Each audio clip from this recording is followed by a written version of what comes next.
Hi guys, good evening. நான் cooking videos போட்டே ரொம்ப நாள் ஆச்சு. ஆக்சுவலாக நான் வந்து குக்கை போட்டிருந்தேன்.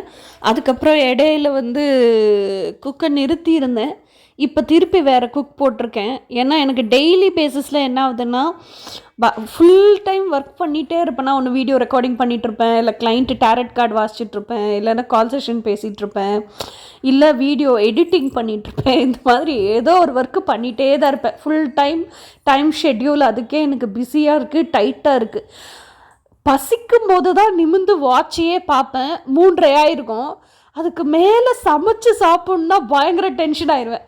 அதனால 3:30 ஆயிடுச்சு அப்படின்னாலே ஏதோ ஒன்று சமைச்சு ரெடியாக ஹாட் பாக்ஸில் இருக்குது அப்படின்னா போட்டு சாப்பிட்றது ஈஸி. அதனால் என்ன பண்ணிட்டேன் அப்படின்னா, எனக்குன்னு ஒரு ஆளுக்கு சமைக்கணுன்னா ஒரு நாளைக்கு சமைச்சாலே அது எப்படின்னாலும் அடுத்த நாளுக்கு வந்துடுது. அது போக நான் நான்வெஜ் பிரியை வேறு. அதனால் என்ன பண்ணிட்டேன் அப்படின்னா, வியாழன் வெள்ளி மட்டும்தான் தட்சிணாமூர்த்திக்கும் துர்கைக்கும் வந்து முடிஞ்ச வரைக்கும் நான்வெஜ் சாப்பிட்றத அவாய்ட் பண்ணுவேன். அதனால் வியாழன் வெள்ளி வந்து வெஜிடேரியன் குக்கிங், மற்றபடி மண்டே மீதி டேஸ் எல்லாமே நான்வெஜ் தான். ஸோ மண்டே, தேர்ஸ்டே, சாட்டர்டே 3 நாளைக்கு மாத்திரம் எனக்கு குக்கு வர்ற மாதிரி குக் அரேஞ்ச் பண்ணிக்கிட்டேன். So monthly 1500 rupees. ஸோ இந்த பட்ஜெட் எனக்கு ஓகேயாக இருந்துச்சு. எனக்கு ஃபிஷ்ஷிலேருந்து ப்ரான்ஸ்லேருந்து நான்வெஜ் சிக்கன்லேருந்து மட்டன்லேருந்து எல்லாமே வீட்டுக்கே கொண்டு வந்து கொடுத்துருவாங்க. ஸோ நான் எதுக்கும் வெளியே அலைஞ்சு திரிஞ்சு போக வேண்டாம். க்ராசரி ஷாப்பும் வீட்டிலேருந்து கீழே இறங்குனா க்ராசரி ஷாப் இருக்குது. க்ராசரி, காய்கறி, கீரை எல்லாமே ஃப்ரெஷ்ஷாக அங்கே கிடைக்கும். வெங்காயம், தக்காளி, உருளைக்கிழங்கு இது எல்லாமே கிடைக்குமா. ஸோ அதனால் I'm very convenient and comfortable இப்போது. ஸோ என்ன பண்ணேன், ரெகுலர் பேசிஸில் சமைக்கிறதுக்கு குக் அப்பாயிண்ட் பண்ணிக்கிட்டேன். குக் அப்பாயிண்ட் பண்ணிவிட்டு அது சாப்பிட்றதுக்கு ரொட்டீன் போயிட்டுருக்கு.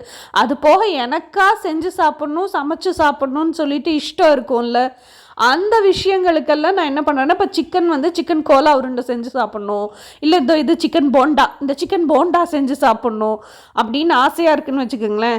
அதுக்கு சிக்கன் இருக்கும் ஃப்ரிட்ஜில். இப்போ மிட் நைட்டெல்லாம் நான் குக் பண்ணுவேன். அந்த மாதிரியெல்லாம் நிறைய ஸ்நாக்கிங் சாப்பிடுவேன்.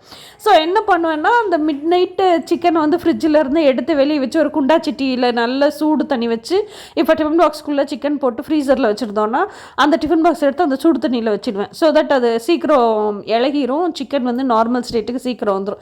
அது மிக்சியில் குறைன்னு அரைச்சி நானே வந்து இந்த மோமோஸ்க்கு ஸ்டஃபிங்கு, இல்லை கீமா பால்ஸ் செய்கிறதுக்கு, இல்லை இந்த மாதிரி போண்டா செய்கிறதுக்கு இதுக்கெல்லாம் நானே வேலை செய்வேன். ஸோ இந்த ஸ்நாக்கிங் மாத்திரம் எனக்கு பிடிச்ச டயத்தில் எனக்கு எப்போ ஃப்ரீயாக இருக்கோ, எப்போ சாப்பிட்ணுன்னு தோணுதோ அப்போ செய்கிறதுக்கு பழகிக்கிட்டேன்.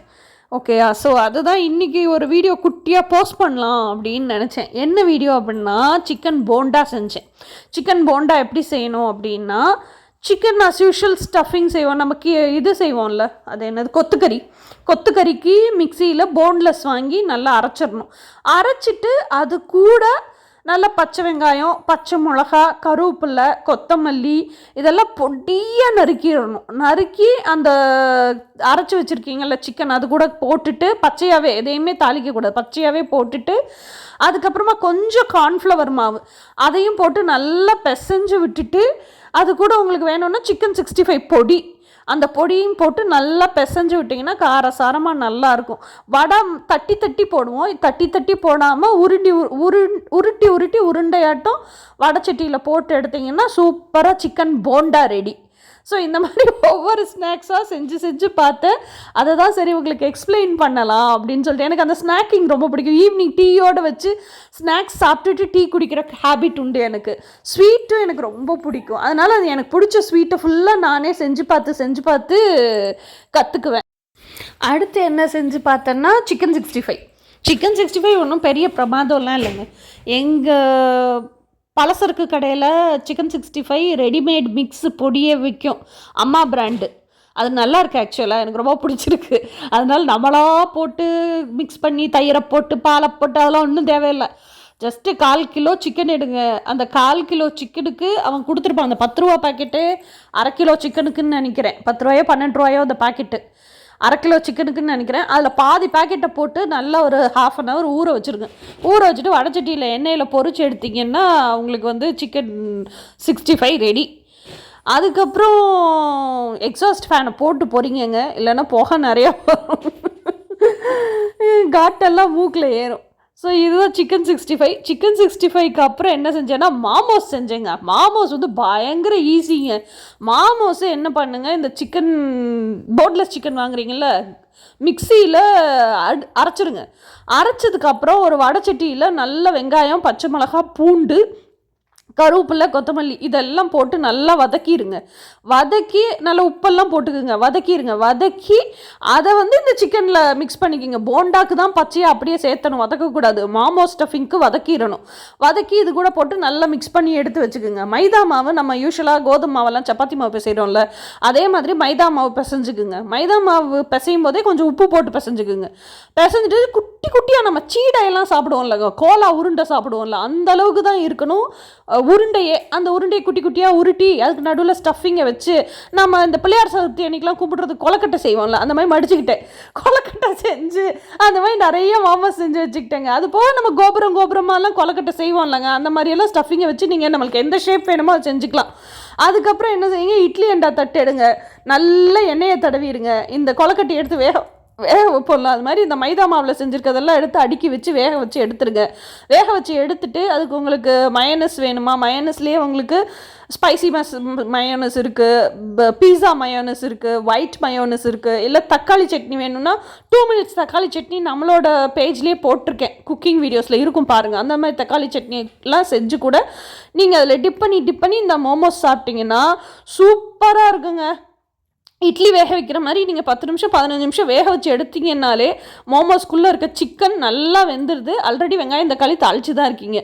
சூப்பராக இருக்குங்க டேஸ்ட்டு. அந்த சட்னியோடையோ இல்லை மயோனஸ் ஸ்பைசி மயோனஸோடையோ சாப்பிடும்போது ரொம்ப நல்லா இருந்துச்சு. எனக்கு ரொம்ப பிடிச்சிருந்துச்சி. நீங்களும் கண்டிப்பாக ட்ரை பண்ணி பாருங்கள். அதுக்கப்புறம் சிக்கன் சூப் செஞ்சேங்க. அது என்ன சொல்லுவாங்க, ஹாட் அண்ட் கிளியர் சூப் சொல்லுவாங்கள்ல, அந்த மாதிரி சிக்கன் சூப் செஞ்சேன். நாட்டுக்கோழி சிக்கன் சூப்பு. எங்கள் அம்மா ஒரு மாதிரி வெங்காயமாக அரைச்சி சூப்பு வைக்குங்க. சின்ன வெங்காயத்தை வந்து சோம்பு கூட அரைச்சி அந்த மாதிரி சூப்பு வைக்கும், வதக்கி அரைச்சி. எனக்கு அந்த மாதிரி வைக்க பிடிச்சிருந்துச்சி. அதனால் அதை ட்ரை பண்ணி பார்ப்போமேனு சூப்பு வச்சு சாயங்காலம் டீ காஃபிக்கு பதில் சூப்பு குடித்தேன். சூப்பராக இருந்துச்சுங்க, ரொம்ப நல்லா இருந்துச்சு. ஸோ அதுக்கப்புறம் என்ன பண்ணேன், ஒரு நாள் பயங்கர பசிங்க. நைட்டு எல்லா வேலையும் முடிச்சுட்டு படுக்கலான்னு 2:30 மணிக்கு போகிறேன். பயங்கரமாக பசி எடுக்குது. என்ன பண்ணுறதுன்னு தெரியல. பார்த்தா தேங்காயும் மண்டவளம் தான் இருந்துச்சு. அப்புறம் மைதா மாவு இருந்துச்சு ஒரு கவரில். சரி தேங்காய் போலி செஞ்சு சாப்பிட்லாம் அப்படின்னு சொல்லிட்டு நல்ல தேங்காயை 4 சில்லு 5 சில்லு நல்லா அரை மூடி தேங்காய்ங்க கிளஞ்சி எடுத்து மிக்சியில் ஒரு ஓட்டிட்டேன். அது பூவாக ஆகிடும்ல. அதுக்கப்புறம் மண்டவளம் இருந்துச்சு, மண்டவளத்தை நல்லா தட்டிக்கிட்டேன். கொஞ்சமாக அந்த தேங்காய் கலவான மண்டவளத்தை தட்டினதுக்கப்புறம் அந்த மண்டவளத்தையும் மிக்சியில் போட்டு ஒரு ஓட்டி எடுத்து வச்சுக்கிட்டேங்க. அதுக்கப்புறம் மைதா மாவு சப்பாத்தி மாவு செய்கிற மாதிரி கொஞ்சம் உப்பு போட்டு பிசைஞ்சு வச்சுட்டு அப்போல்லாம் எனக்கு 1/2 மணி நேரம் ஊற விட்டுற அளவுக்குலாம் டைம் இல்லைங்க. பசி உயிர் போகுது. சின்ன சின்னதாக சீடை உருட்டுற மாதிரி உருட்டி வச்சுக்கிட்டேங்க. அதை தேய்ச்சி நடுவில் அதுக்கு பூரணை வச்சு நல்லா மேலே ஃபுல்லாக அதை மைதா மாவு வச்சு க்ளோஸ் பண்ணி திருப்பி பாலாட்டாக உருட்டி அதை சப்பாத்தி கல்லையே போட்டு தேய்ச்சி எடுத்துக்கிட்டேங்க. திக்காக தேய்ச்சோம்னா இந்த மாதிரி வரும். இது திக்காக தேய்ச்சதுக்கு அப்புறமா எனக்கு என்ன தோணுச்சுன்னா, திக்காக இருந்துச்சுன்னா முன்னாடி பின்னாடி எல்லாம் நிறைய மாவு இருக்கும்ல, தின்னா தேய்ச்சி பார்த்தா எப்படி இருக்கும் அப்படின்னு பார்த்தேங்க. தின்னா தேய்ச்சி பார்த்தா இப்படி வரும். உள்ளே இருக்கிற ஸ்டஃபிங் எல்லாம் வெளியே பிதுங்குது. அது தேய்க்கிற அந்த புட்டில் ஒட்டிக்கிட்டு எடுக்கிறதுக்கு வைக்கிறதுக்கெலாம் கஷ்டமாக இருக்குங்க. தேய்க்கும் போது கூட நான் எண்ணெய் ஊற்றலைங்க, மைதா மாவே மேலே தூவி தேய்ப்போம்ல, அந்த மாதிரி தான் தேய்ச்சேன். எதுக்குமே நான் இதில் எண்ணெயே யூஸ் பண்ணல. அந்த மாதிரி 5 உருண்டை உருட்டி வச்சுருந்தேன். 5லேயும் பூரணத்தை வச்சு நல்லா தேய்ச்சிட்டு அதுலேயே டிஃப்ரெண்ட்டாக வச்சு பார்த்தேங்க. ஒன்றில் வந்து பூரணம் ஜாஸ்தி, ஒன்றில் வந்து பூரணம் கம்மி, ஒன்றில் கரெக்டான அளவு பூரணம், ஒன்றில் ரொம்ப ஜாஸ்தி பூரணம். இந்த மாதிரிலாம் அதை பார்த்தீங்கனாலே உங்களுக்கு அந்த பூரணத்தோட திக்னஸை பார்த்தீங்கனாலே அந்த தட்டில் தெரியும். வச்சுட்டு சப்பாத்தி கல்லை வச்சு சுட்டி எடுத்து சாப்பிட்டுட்டேங்க. சப்பாத்தி கல்லுலேயும் என்னென்னா சுடும்போதும் வந்து எண்ணெயே ஊற்றலைங்க, அப்படியே சுட்டு அப்படியே எடுத்து சாப்பிட்டேன். ஸோ அது ஒவ்வொரு இதுவும் வந்து ஒவ்வொரு டேஸ்ட்டில் இருந்துச்சா, ரொம்ப சூப்பராக இருந்துச்சுங்க. ஒவ்வொரு போலியும் ஒவ்வொரு டேஸ்ட்டில் இருந்துச்சு. ஏன்னா ஒன்றில் வந்து போலி பூரணம் ஜாஸ்தி, ஸ்வீட்னஸ் ஜாஸ்தி, ஒன்றில் வந்து மாவு ஜாஸ்தி, ஒன்றில் வந்து கம்ப்ளீட்டாக ஸ்வீட்னஸ், ஏன்னா அதில் ஜாஸ்தி பூரணம் வச்சுருந்தோம். ஸோ இதெல்லாமே ரொம்ப நல்லா இருந்துச்சு. நீங்களும் கண்டிப்பான முறையில் ட்ரை பண்ணி பாருங்கள், உங்களுக்கும் ரொம்ப பிடிக்கும். இதெல்லாம் சின்ன ஸ்நாக்ஸுங்க, நான் வீட்டில் செஞ்சது. இது உங்களோட ஷேர் பண்ணிக்கணும் போல் இருந்துச்சு, அதனால் இந்த வீடியோ ரெக்கார்ட் பண்ணியிருக்கேங்க.